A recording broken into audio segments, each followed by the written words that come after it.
After so much talk about building walls, deporting illegal immigrants, and registering Muslims, the top priority of the Trump administration was banning immigrants from 7 Muslim-majority countries. Wow, that escalated quickly. And we shouldn't be surprised that he did this. I mean, that's all he's really been talking about since he started his campaign. You know, walls for Mexicans, bans for Muslims, and something about women. And finally, a politician who did what he said he will do. Accomplishments. You know them when you see them. Now, if you already agree or disagree with the Muslim ban, then there's really nothing I could say to completely change your mind. But in case you haven't heard all about this policy all over the news already, allow me to focus on some key issues that may have been skipped over. The entire reasoning for banning these 7 Muslim-majority countries are somewhat faulty.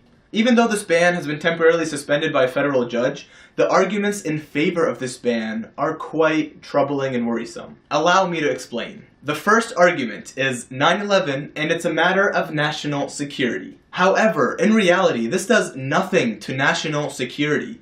Statistically speaking, from the 7 countries that are banned, do you know how many of those countries actually committed terrorist attacks on US soil since 9/11? 0. However, on that note, do you know how many of those 7 countries the US has either occupied, toppled their governments, or drone bombed into oblivion? 5 out of 7 countries. Yeah, that's more than 50%. Maybe Trump's just being proactive. He's like, we've been bombing them this entire time. Maybe we should prevent them from migrating to our countries. It's good to think ahead, you know? It's good to think things through. Unless you're going to war, then don't ever think things through, ever.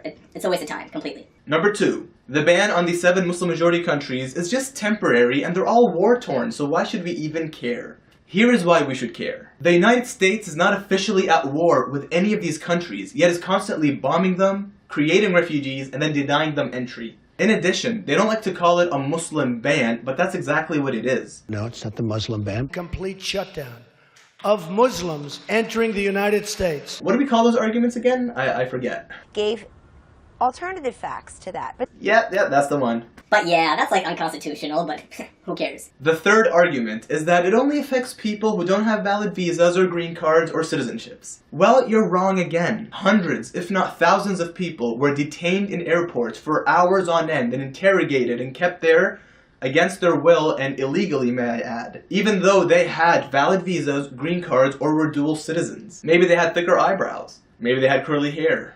These are all reasons to detain you. Come on, people, we all know this. I mean, who hasn't been to an airport lately? It's called random selection. Also, a federal judge did say this was completely illegal, but judges, what do they know? The rules don't mean a thing in the Wild West. In conclusion, all this policy does is exploits people's fears and increases hatred and division. And this policy will not make anyone safer. And let's not forget that shortly after this ban, a white nationalist, radical, right-wing French Canadian killed 6 people in a mosque in Quebec. That terrorist attack against Muslims took away professors, business owners, fathers, citizens. He killed people simply for practicing their faith. On that day, he did not kill a terrorist, but he himself became one. And whether this was directly or indirectly related to Trump's Muslim ban, or whether it's just the result of years of media-spread Islamophobic rhetoric, one way or another, people are dead and others are constantly being oppressed and targeted for crimes that they did not commit. But remember, with every wave of hate, there's a much larger wave of love and compassion. When the US president decided to pass this Muslim ban, the Canadian Prime Minister said this: "To those fleeing persecution, terror, and war, Canadians will welcome you regardless of your faith. Diversity is our strength." #welcome to Canada. That's French for Canada, I think. And since this ban took place, Muslims and non-Muslims all over North America have been standing together in the face of oppression. They sent flowers and letters to Muslim communities. They rallied in the streets in peaceful protest. They formed human shields around mosques and places of worship. They sent a very clear message that we as people will stand together in the face of oppression. A policy meant to divide only brought people closer together. This actually shows that the majority of people out there are loving and accepting people. However, a small minority, a few people, want to ruin it for the rest of us. So that's my view on the latest policy of the Trump administration. If you agree with this view, please share this video. If you disagree, share this video. Moral of the story, share this video. And speaking of sharing, please like, share, and subscribe. And until next time, Assalamu alaikum and peace be with you. If this video gives you a stroke, diarrhea, constipation, internal bleeding, or any abdominal discomfort, ask your doctor if racism is right for you. Ignorance sold separately, logic not included.